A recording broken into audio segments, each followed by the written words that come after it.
اگر آپ بھی چاہتے ہیں کہ میری زبان کی لکنت دور ہو جائے، میرا دل روشن ہو جائے اور میرا کام آسان ہو جائے، تو اس دعا کو پڑھیے۔ یہ وہ دعا ہے جو حضرت موسیٰ علیہ السلام نے اپنے زبان کی لکنت دور کرنے، اپنے دل روشن کرنے اور اپنے کام آسان کرنے کے لیے اللہ تبارک و تعالیٰ سے کی تھی۔ اللہ تبارک و تعالیٰ نے آپ کی دعا قبول فرما کر آپ کی مدد فرمائی۔ پہلے حضرت موسیٰ علیہ السلام اور فرعون کا واقعہ سنیے کہ جس وقت فرعون نے حکم دیا تھا کہ جو بھی لڑکا پیدا ہو اس کو قتل کر دو، تو کس طرح ان کی امی جان نے حضرت موسیٰ علیہ السلام کو صندوق میں بھر کر دریائے نیل میں بہا دی۔ پھر آپ فرعون کے گھر میں تشریف لائے، پھر کیسے آپ کی زبان میں لکنت ہوئی، پھر کب آپ نے اپنی لکنت دور کرنے کے لیے دعا فرمائی، تو اللہ تبارک و تعالیٰ نے آپ کی دعا قبول فرما کر آپ کی لکنت دور فرمائی۔ فرعون نے ایک مرتبہ خواب دیکھا کہ بیت المقدس کی طرف سے ایک آگ نکلی جس نے سارے مصر کو گھیر لیا اور تمام قبطیوں کو جلا ڈالا، مگر بنی اسرائیل کو آگ سے کوئی نقصان نہ پہنچا۔ یہ عجیب و غریب خواب دیکھ کر فرعون پریشان ہو گیا۔ اس نے نجومیوں سے تعبیر معلوم کی تو انہوں نے بتایا کہ بنی اسرائیل میں ایک لڑکا پیدا ہوگا جو تیری بادشاہت ختم ہو جانے کا سبب بنے گا۔ یہ سن کر فرعون نے حکم دیا کہ بنی اسرائیل میں جو بھی لڑکا پیدا ہو اسے قتل کر دیا جائے۔ اس طرح فرعون کے حکم سے 12,000 یا 70,000 لڑکے قتل کر دیے گئے۔ حضرت سیدنا موسیٰ علیہ السلام کی ولادت کا وقت جب قریب آیا تو آپ کی امی جان رحمت اللہ تعالی علیہ کے پاس وہ دائی آئی جسے فرعون نے بنی اسرائیل کی عورتوں کے لیے مقرر کر رکھا تھا۔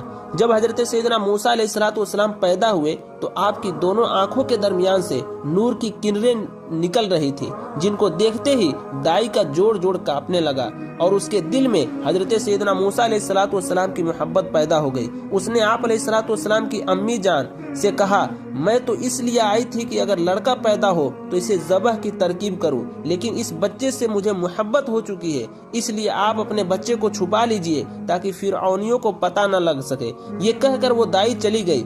فرعون کے جاسوسوں نے دائی کو آپ علیہ السلام کے گھر سے نکلتے دیکھا تو دروازے پر پہنچ گئے۔ حضرت سیدنا موسیٰ علیہ السلام کی بہن مریم نے فوراً اپنی امی جان کو جاسوسوں کی خبر دی۔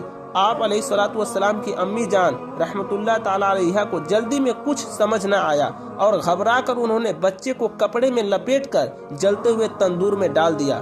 فرعونیوں نے آ کر گھر کا کونا کونا چھانا مگر کوئی بچہ نظر نہ آیا۔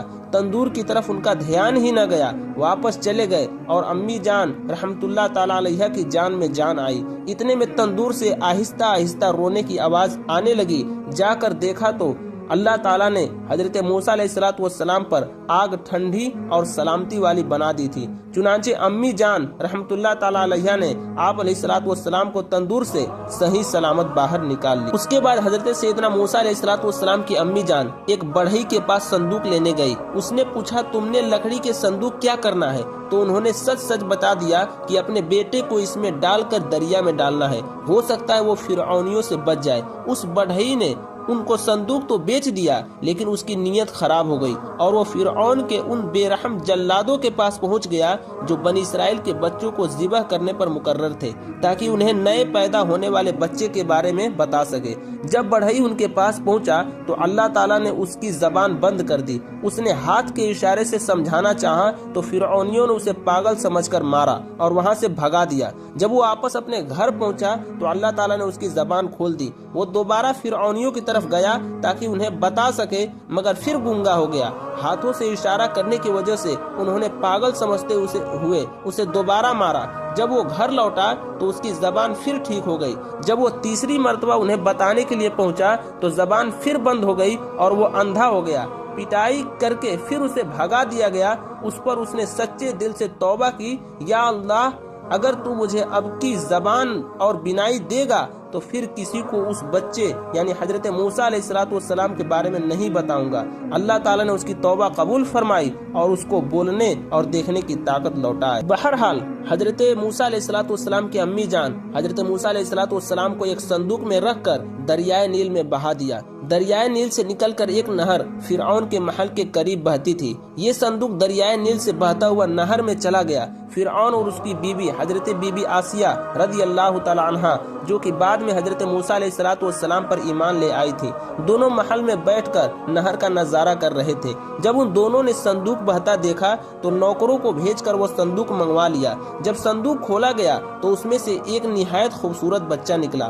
فرعون اور بی بی آسیہ دونوں کے دل میں اس بچے کی محبت پیدا ہو گئی۔ حضرت بی بی آسیہ رضی اللہ تعالیٰ عنہ نے فرعون سے کہا، جس کا ذکر قرآن پاک میں ہے، جس کا ترجمہ ہے، یہ بچہ میری اور تیری آنکھوں کی ٹھنڈک ہے، اسے قتل نہ کرو، شاید یہ ہمیں نفع دے یا ہم اسے بیٹا بنا لے۔ اور وہ بے خبر تھے۔ انہوں نے بچے کو اپنے پاس رکھ لیا۔ حضرت سیدنا موسیٰ علیہ الصلوۃ والسلام ابھی دودھ پیتے بچے تھے، اس لیے ان کو کسی دودھ پلانے والی عورت کی تلاش ہوئی، مگر آپ علیہ الصلوۃ والسلام کسی عورت کا دودھ پیتے ہی نہیں تھے۔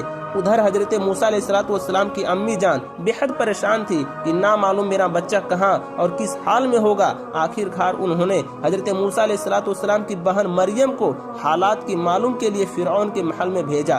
فرعون نے جب یہ حال دیکھا کہ بچہ کسی عورت کا دودھ نہیں پیتا تو انہوں نے فرعون سے کہا، میں ایک عورت کو لاتی ہوں، شاید یہ اس کا دودھ پینے لگے۔ چنانچہ مریم حضرت سیدنا موسیٰ علیہ الصلوۃ والسلام کی امی جان رحمت اللہ تعالیٰ علیہ کو فرعون کے محل میں لے گئیں، اور انہوں نے جیسے ہی دودھ پلایا تو آپ علیہ الصلوۃ والسلام دودھ پینے لگے۔ اس طرح حضرت سیدنا موسیٰ علیہ الصلوۃ والسلام کی امی جان رحمت اللہ تعالیٰ علیہ کو ان کا بچھڑا ہوا لال مل گیا۔ اب آپ علیہ الصلوۃ والسلام فرعون کے گھر میں پلنے لگے۔ ایک دن آپ علیہ الصلوۃ والسلام فرعون کے پاس ایک چھوٹی سی ڈنڈی سے کھیل رہے تھے۔ اچانک آپ علیہ الصلوۃ والسلام نے وہ ڈنڈی فرعون کے سر میں دے ماری۔ فرعون اس مار پر سوچ میں پڑ گیا اور آخر کار آپ علیہ الصلوۃ والسلام کو قتل کرنے کا ارادہ کر لیا۔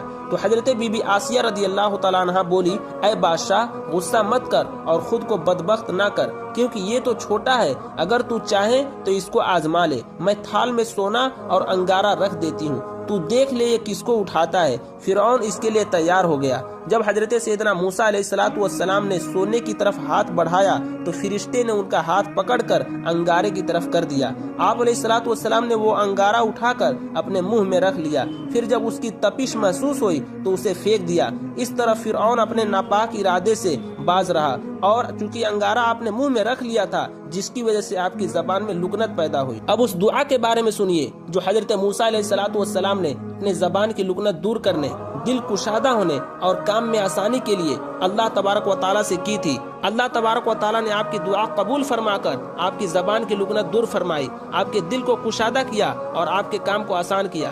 جب اللہ تبارک و تعالیٰ نے آپ علیہ الصلوۃ والسلام کو سرکش فرعون کی طرف جانے کا حکم دیا تو آپ علیہ الصلوۃ والسلام جان گئے کہ انہیں ایک بڑے کام کا پابند کیا گیا ہے، جس کے لیے سینہ کشادہ ہونے کی حاجت ہے۔ تو آپ علیہ الصلوۃ والسلام نے اللہ تبارک و تعالیٰ کی بارگاہ میں عرض کی۔ کیا عرض کی؟